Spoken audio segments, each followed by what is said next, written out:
So we're gonna do a few things on the car today. We're gonna level this box out and then move on to the front for a little bit and do the A-arms. Do A-arm strap, get the motor in, and get the bumper on. So follow along. Got the camera set up.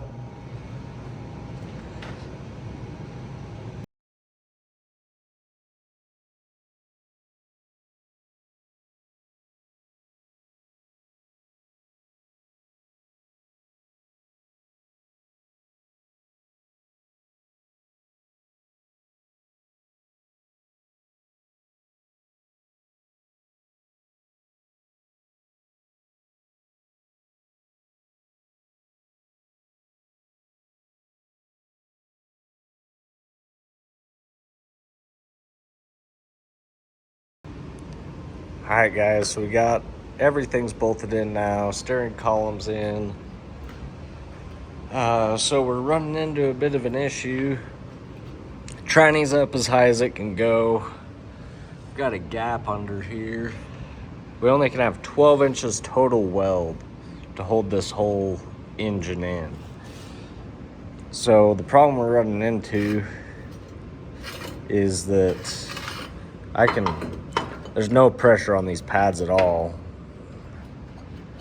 Like I removed this thing how it's sitting with a bolt in it. Like bolts right there. The other pads, they don't work because they hit up in this corner.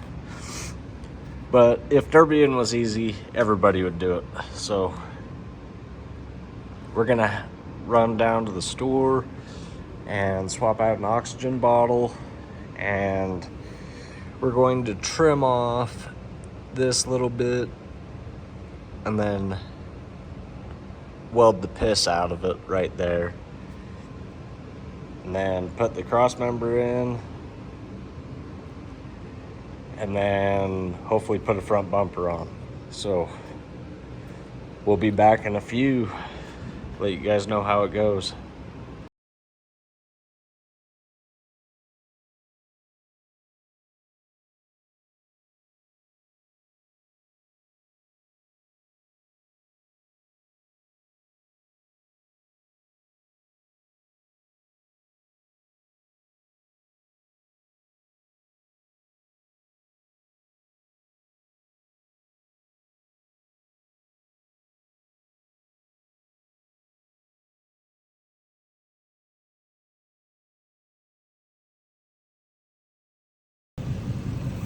Alright guys, we're gonna we got it flush with the very bottom hole. We just squared it off. We got the motor tacked in. We're gonna add a little bit of plate there and weld a little bit more up here to get our 6 inches per side. And then we'll put the cross member in, but we're gonna mount this bumper up so we can get it from being outside. So I've got a time lapse going. We're charging the forklift so we can put the bumper on. So stay tuned. Alrighty, so we got the motor is almost all the way welded in. We got to add a few more inches and get down with it with the tape measure because we get 6 inches per side. The bumper's mounted. It's not fully welded in yet. I'm gonna do one more pass through the tops and then 2 or 3 passes on the bottom. I was just marking out from where we squared off, 10 inches is our chalk line. So our bumper bracket will only go to there. I'm just waiting on confirmation to make sure it's okay if I do the brackets how I've done in the past. And then, yeah, some motors in there. It's not gonna go anywhere. waiting on verification on the trans cross member, and then yeah, so kick next week off doing the bumper brackets, finishing the trans cross member, finish welding the motor in, and then hook everything up, put the front clip on, then do our all thread, cut the hood out, get the hood all set up how we want it, weld all these brackets on. TJ was nice enough to get all the pre-drilled ones, so all I gotta do is bolt, put them on, weld, make sure they're perfect, looking pretty, and then we'll move on to putting the rear end in, and then we'll weld the doors shut, and then do the bumper strap while we do the all thread. I like to do them a certain way. We'll probably cut some of this off and clean it up a little bit, all the strap off the front of the bumper. So yeah, thanks for tagging along. I'm trying to make these videos a little longer for you guys. We still gotta get that all beat back down, and a hole cut for the tranny lines, and then the starter cable,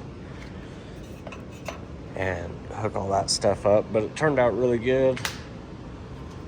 Everything is in, bolted tight, all grade 8, all the correct length. Got the halo bolted.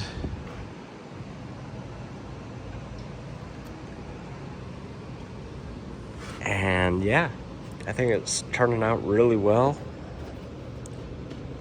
And then I'll kind of go over with you guys why. So on like the 3s and 4 caddies, it dips down a lot further in the front. It takes a pretty nasty jog, so you have to mount the bumper up like 1/2 inch high. And I did that on the last 75 I built. And it didn't go up front, but it put way too much upwards pressure right behind the spring pocket. So we decided to only do about 1/4 inch high. I forgot to ask TJ about that, so hopefully he's cool with it. But I'm sure he trusts me. And I think if I was to build another 75, this is exactly the way I would do it. So yeah, we can't cut the front framer all off. Usually we can cut them off flush with that front bolt, and you just have these two deals, the two rectangles. But this show only allows you to square up the bumper.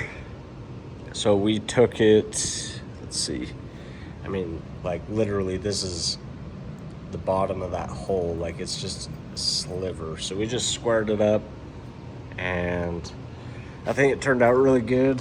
It should put all of our leverage directly straight through the spring pocket. So we're not blowing out the bottom, we're not blowing out the top. It should just transfer straight through. I'm not sure how you guys go about looking at it, but with it being a pointy and how heavy these bumpers are, you have to kind of configure a little different than pointy that's not completely beat flat. Because a weak spot on these 75s is right in here and right in here. Because of this big brace, they tend to go at the firewall pretty hard and directly behind the spring pocket. So hopefully transferring all that energy through the center of the frame instead of, you know, all the way on top or too low. Hopefully it will transfer straight through the center so that the only buckling point's the firewall, and he can use all of his fix-it plates there. The last 75 I ran, it never went. We were able to cut ours a little shorter, so my bumper bracket came 3 inches further back, but it never buckled in front of the spring pocket. Never even wiggled. And on my last car, I actually had went with it was like 2x4 or 2 something, but I ended up coming down and L-ing it. And I don't know if that's what helped or if it did not help and it actually was able to transfer to the backside of the spring pocket through it. I'm not really sure. But I'm hoping that this way will actually transfer straight through. So we'll find out how that goes when he runs the car. And then I noticed on the pulley protector, it is loose as a goose. It's only got 2 bolts out of 4, so we gotta pull out one of those bolts and get 2 more for that. And we'll get back at it next week. I'll probably end up hurrying and doing these spacers real quick and just get it out of the way because they're a pain in the ass. But that's about it for today. I think it was a good day. Try to give you guys kind of a ride height. The bumper is pretty low, but we've always liked our caddies really low to the ground. We've always had really good luck, and it will go up just a little bit when we suck the back end down. But let me know what you guys think. We're gonna keep on keeping on. All right, so I'll show you guys what we did. So you just put, I think it's a 3/4 inch nut under it, just levels it out a little bit, gives it a better angle so everything straightens up more. We got the little rubber grommets out from underneath it. Both sides are done tight, so we'll clean this frame up next week and do the A-arm strap, bumper, the bumper shock, finish welding that in, and all that good stuff. So we're gonna call it a day. Have a good weekend.